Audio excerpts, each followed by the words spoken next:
Live from Quezon City, Philippines. Your news, current affairs, and public service channel, Margo TV Philippines. Live. PNP, malaking ahensya ng gobyerno yan na partner. Oo. Oo, nakasalalay din ng ano diyan, ng case and order Situation. Sa kanila nakasalalay yan. Pero kaya pag kung papalpak sila, ano na mangyayari sa atin? katulad yung partner, yung nabanggit natin na yung nabanggit natin kanina sa dito, yung mayroon naman na rin napalpak na ano ba yung pinasok ng mga kapulisan diyan sa anong area yan, partner? Ay, yung partner, yung mainit na pinag-uusapan doon sa Senado, doon sa committee ni Senator De La Rosa. Si Bato, General Senator Rafi Tulfo. Tungkol saan naman yung partner? Partner, meron daw sinagawang raid ang PNP noon Bulacan. Bulacan yan. Bulacan, ang sinasabi yata, walang warrant of arrest. Ano lang huli yan? Walang warrant of arrest. Walang, pinasok nila yung bahay, loob, no? Oo, gano'n na partner, ano? Yan naman ang ano natin dito sa PNP. Ang nagkukulang yata ng tamang proseso, partner. Bagong para sorpresa yan sa bagong chief PNP. Yan ang dapat mabigyan ng pansin. Ni bagong chief PNP, ayusin ang hanay ng ating kapulisan, no? Lalo na sa pag-ooperate, partner. Kasi diyan may mga lapses, ano? Kahit na magaling yung mga KP natin, itong mga operatiba natin, ay nagkukulang. Parang kulang sa paalala ito. Sapat naman ang training nito. Kaya lang, partner, pagdating sa operation, marami ang pumapalpak, no? Pinupustyo kaya sila. Kaya nakakarating sa Senado, pagdating sa Kongreso at sa Senado, nagkakawindang-windang. Pag tinatanong partner, ay hindi consistent ang sagot. Paiba-iba. Pero mo, papasok sila sa isang bahay, opisina, o re-read nila. Pero ang lakas ang loob nila. Pero pagka kinausap na sila na Senate hearing na, wala maisagot, no? Walang maisagot. May maisagot ng partner. Inconsistent. Ambaga, nagtuturuan eh. Oo. Balik-baliktad. Mali-mali. Mali-mali. Nagkakaroon ng mali siya. Nagkakaroon ng tinatawag na amnesia, partner. Ito, partner, matataas na official din. Yung pumasok doon. Ano ba pinasok yan? Negosyante ba yung bahay ng negosyante o ano? O building na yung ano lang natin, partner, ano? Yung kaalaman lang natin, alaman natin. Yung mga operations, yung procedure para operate. Kasi mayroong mga operatiba dyan na walang warrant. Kapag may sumumbong sa kanila, partner, na yung bahay na yan, mayroong nakatira dyan na ganito. Kahina-hinala. Kahina-hinala. At may tinatago na siya bukunwari o kaya naman. Mayroong gano'n. Kilalang Mayroong kasumbong na gano'n. Dyan nagkakaroon ng walang partner, yung operation illegal. No. Kasi walang warrant, partner. Bigla na lang nila papasukin. Taas ang kamay.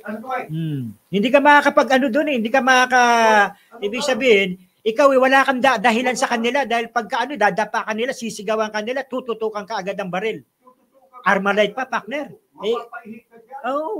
Sipin mo, nakatutok ang baril. Hindi ng isang tao. Kung halimbawa pumutok yung partner. Hindi naka-uniforme. Nakabunit. Yung iba ba nakasibilyan, yung iba? Mali yata yan. Oo. Maling-mali. Sa mali, maling-mali. Pagka magsiserve ka ng warrant, dapat in full police uniform para hindi na para ma-identify ka na police. Oo. Police ang darating, hindi ka matatakot. Oo, kasi yung ibang pumapasok diyan sa bahay na ready nila hindi naka-uniforme. Kaya yung papasukin nila, yung tao doon na nagkakaroon tuloy ng nervyos o kaya na nagkakaroon ng tawag nito na yung takot, di ba, partner? Kaya dapat sa ating mga kapulisan, pagpapasok sa isang bahay na halimbawa re-ready nila, may dalang warrant. Tsaka isa pa, kumpleto dapat naka-uniforme. Warrant o arrest, armado sila ng gano'n. Hindi napupulaan ang ating kapulisan, naghihina na tuloy yung mga tao. Bakit may operation na kulang, walang armas na warrant o kaya search warrant. Anong ibig sabihin yan? Yun ba, partner, sa pinasok nila dyan sa Bulacan ba yan, partner? Hindi natin alam, nakita ko lang, napanood ko lang sa Senate hearing. Baga sa Senate hearing, Senate hearing, napanood ko. Nanggagalit si Senador Bato. Si Tolpo. Si Senator Rafi. Tolpo. Dahil nga sa inconsistent daw ang sagot ng mga police official. Oo. Kawawa naman yung mga civilian, yung mga tao na natatarget sa ganitong uri ng minsan kasi partner minsan kasi partner nagkakaroon din ng mga problema diyan sa mga sumbong eh. Yung sumbong-sumbong ba na hindi naman pala yung target. Meron akong alam diyan, partner, yung pinasok ng pulis diyan sa Kamanaba, isa lang Kamanaba, hindi na ako magbabanggit. Pinasok nila, hindi naman pala yun ang target nila. Yung kapitbahay pala talaga.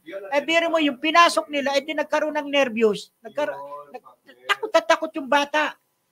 Dapat siguro, pag ikaw ay may operation, lalo na kung ikaw leader ng operation, kung sinong target mo, yun lang meron tatargetin mo. Meron kasi partner, walang kinalaman, nadadamay. Meron kasi partner, pagka ang pulis kasi kamag-anak mo, kaaway niya eh. Kaaway mo yung kamag-anak nila. Diba? Kanyari, kamag-anak nila, ito may kamag-anak na pulis, nagsumbong itong kamag-anak doon sa pulis. Siyempre, ganun-ganun, kaya inaaway, talagang, si pulis magagalit, baga, punong-puno na, gagawa nito ng paraan para ito makaganti, di ba? May personalan. Wala na yung tamang procedure na gagamitin, supposed to be, ng ating mga operatives. So, ito yung hamon sa bagong chief PNP natin. At saka hindi lang yan, partner. Hindi lang yan, partner, kasi sa mga dyaryo ngayon, namamayagpag na naman yung mga tiwaling pulis natin, partner. Mga tiwali lang naman. Mga sugal-sugal. Mga pasaway na pulis. Marami tayong kaibigan sa PNP na matitino. Pero meron diyan mangilan-ngilan na dapat siguro turuan ang leksyon. Kasi medyo nawawala nalilihis sa tamang landas. Nawawala sa nawawala sa sarili. Nawawala ang partner. Hindi na tunay na procedure ang sinusunod. May halong personal eh. Halimbawa, isang operatiba. Mayroon siyang chicks. Yung chicks niya kinalawit ng iba. Kapitbahay, halimbawa. Sabihin natin na ibang tao. Nalaman niya ngayon. Itong nasakta naman kasi nakalawit yung yung girl niya. Girl niya. Papatungan ng kung ano-anong kasalanan, partner. Di ba? Pagkatapos hahabulin yan. Re-ready yan. Kung ano-ano pa ipapatong diyan, syempre. Yung pala, sumbong lang pala yon ng kapitbahay na galit. So wala na yung hindi na sinusunod yung tamang procedure. Di ba? May halong personal na yun. Yung pulis na ganito, dapat pusasan at kasuhan, turuan ng leksyon. Para hindi gayahin.